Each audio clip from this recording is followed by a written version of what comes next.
Epic cartoon story में स्वागत है। कहानी शुरू होती है एक सुनसान गांव से, जहां उस रात काली घटाएं छाई थीं और ऐसे गरज रही थीं जैसे आसमान फटकर धरती पर गिर पड़े। घंघोर बारिश और अंधेरा। आज राहुल को घर पहुंचने की जल्दी थी। ये बारिश भी ना कब से रुकने का नाम ही नहीं ले रही। घर जल्दी पहुंचना पड़ेगा वरना माँ डांटेगी।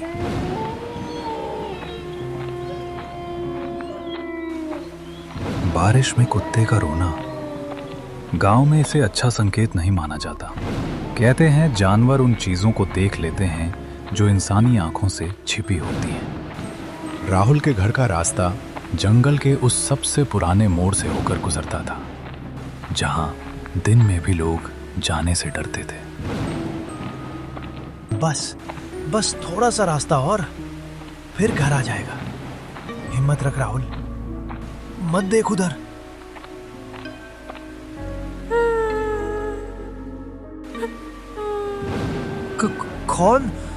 कौन है वह? डरिए मत, मैं रास्ता भटक गई हूँ। आप मुझे मेरे घर तक छोड़ देंगे? आपने तो मुझे डरा ही दिया। ठीक है, जल्दी चलो, ये जगह ठीक नहीं है। बारिश, रात और एक अजनबी लड़की। राहुल समझ नहीं पा रहा था कि ये सब सच है या कोई बुरा सपना। लेकिन चलते चलते राहुल नोटिस करता है कि लड़की के पैर जमीन को छू ही नहीं रहे। राहुल के चेहरे पर डर उतरने लगता है। राहुल समझ नहीं पा रहा था। लड़की अचानक रुकती है। यही मेरा घर है। लेकिन घर पूरी तरह टूटा हुआ, जाले, टूटी खिड़कियां, कोई इंसान नहीं। ये घर तो सालों से बंद है। लेकिन मैं तो यहीं रहती हूँ, हर बारिश वाली रात। अचानक वो लड़की अपने असली रूप में आ जाती है। उसके पैर जमीन में थे ही नहीं। राहुल मौत से भाग रहा था और चुड़ैल हवा में उड़कर उसके पीछे आ रही थी। रुको। राहुल फिसलकर कीचड़ में फंस जाता है। मेरी मदद करो, कोई है?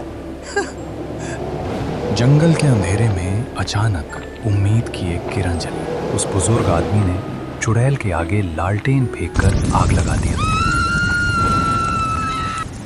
ये बरखा चुड़ैल है, बारिश में मरी थी। तब से वो हर तूफानी रात किसी न किसी को रास्ता दिखाने के बहाने अपने साथ ले जाती है। अगर आप नहीं आते तो मैं तो मर ही जाता चाचा। बेटा, बारिश की रात में इस गांव में कभी अकेले मत निकलना। ये जंगल के नाम पर कलंक है। ये दरअसल कब्रिस्तान है। यहाँ बहुत खतरा है। जल्दी जाओ अपने घर। राहुल फिर अकेले ही घर की ओर चलने लगता है। राहुल डर के मारे हांफते हुए अपने घर की दिशा में जा रहा था। अब बस घर पहुंचना है, किसी भी हाल। ये गांव सच में शापित है। तभी सामने से, दूर से लालटेन लिए एक आदमी आ रहा था। वो आदमी बूढ़ा था। अरे ओ लड़के, कौन हो तुम? इतनी रात में कहां भागे जा रहे हो? राहुल रुक जाता है। उसे थोड़ा सुकून मिलता है कि कोई और इंसान मिला। चाचा जी, मैं तो बस घर जा रहा था, बारिश में फंस गया था।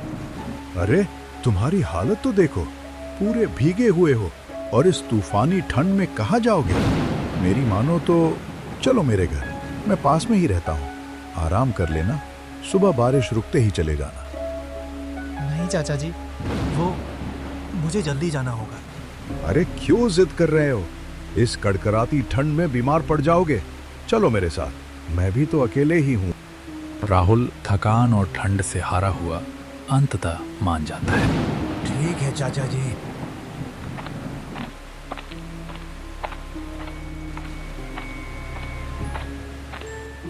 घर के अंदर घुसते ही राहुल को अजीब सी ठंडक लगी, जैसे कोई उसे देख रहा हो। बैठ जाओ बेटा, बहुत भीग चुके हो। और तभी राहुल की नजर सीधे दीवार पर गई। चाचा, ये तस्वीर किसकी है? ये मेरी बेटी बरखा का तस्वीर है। जो कुछ साल पहले बारिश वाली रात मरी थी इसी जंगल में। सुनने में आया है उसकी आत्मा अभी भी भटक रही है। मुझे तो आज तक नहीं दिखी। क्यों, क्या हुआ? बरखा, नाम सुनते ही राहुल की रूह कांप गई। बरखा, वही बरखा? हाँ बेटा, बारिश उसे बहुत पसंद थी और बारिश ने ही उसे छीन लिया। लेकिन चाचा की आंखों में आंसू नहीं थे, सिर्फ एक अजीब सी चमक थी। राहुल ने ध्यान दिया, चाचा की परछाई जमीन पर बन ही नहीं रही थी। चाचा, आप ठीक तो है ना? ठीक? मैं तो बहुत सालों से ठीक ही नहीं हूं बेटा। और तभी चाचा का चेहरा धीरे धीरे सड़ने लगा। आंखें अंदर धंस गईं, त्वचा काली पड़ गई। आप भी मरे हुए हो? हाँ, बरखा अकेली नहीं मरी थी, मैं भी उसी रात मरा था। और अब हर बारिश में हम दोनों शिकार ढूंढते हैं। अचानक घर के कोने से धुआं उठा और उसी धुएं से बरखा चुड़ैल बाहर आई। पापा, यही है वो लड़का, आज इसे जाने मत देना। मैंने आपका क्या बिगाड़ा है? प्लीज मुझे जाने दो, मेरी माँ इंतजार कर रही होंगी। राहुल अचानक सही समय देखकर भागने लगा। वो अपनी मौत से भाग रहा था। राहुल किसी तरह उस भयानक घर से बाहर निकल चुका था, लेकिन उसकी टांगें कांप रही थी, सीना फट रहा था। वो भाग रहा था जान बचाने के लिए। भगवान, बस एक बार बचा लो, अब कभी इस रास्ते पर नहीं आऊंगा। लेकिन राहुल को नहीं पता था कि मौत उससे तेज थी। उसके पीछे दो साए हवा में तैर रहे थे। भाग ले राहुल, बारिश में कोई बचा नहीं। थक जाएगा बेटा, हर इंसान थकता है, इसलिए रुक जाओ। अचानक राहुल का पैर फिसलता है और वो नीचे गिर पड़ा। मुझे छोड़ दो, मैंने कुछ नहीं किया। मैं भी किसी का कुछ नहीं बिगाड़ा था, लेकिन मुझे इसके बदले मौत मिला। इसी प्रकार तुम्हें भी मिलेगी मौत। तभी राहुल के कानों में मंदिर की एक घंटी पड़ी। नहीं, मैं नहीं मरूंगा। बरखा, इसे अभी पकड़ो। रुको! राहुल मंदिर के अंदर घुस गया। हे भगवान, आपने मुझे बचा लिया। मैं आपका धन्यवाद कैसे करूं, मैं समझ नहीं पा रहा हूं। बरखा और चाचा सीमा के बाहर रुक गए। पापा, ये बच गया। चुप हो जा बरखा, हर कोई बचकर नहीं जाता। जो आज बच गया वो कल हमारा होगा। राहुल बच गया, लेकिन कहानी खत्म नहीं हुई, क्योंकि कुछ आत्माएं छोड़ती नहीं। अगर कभी बारिश की रात कोई आपको रास्ता दिखाने को कहे तो याद रखना, हर मदद करने वाला इंसान जिंदा नहीं होता।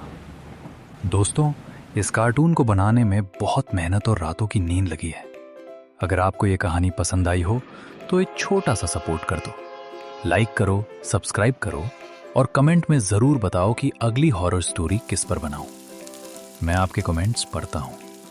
आपका एक सब्सक्राइब मुझे और डरावनी कहानियां बनाने की ताकत देता है। मैं कार्टून बनाकर धीरे धीरे अपलोड करूंगा, आप लोग देख लीजिएगा। और अभी मेरा 15 सब्सक्राइबर ही है। 2026 का टारगेट क्या कंप्लीट हो पाता है, देखते हैं। 1 लाख सब्सक्राइबर का टारगेट रखा है। आप लोग अगर चैनल को सब्सक्राइब करते हो तो आप लोगों की मदद से 1 लाख क्या 10 लाख सब्सक्राइबर भी कंप्लीट हो जाएगा।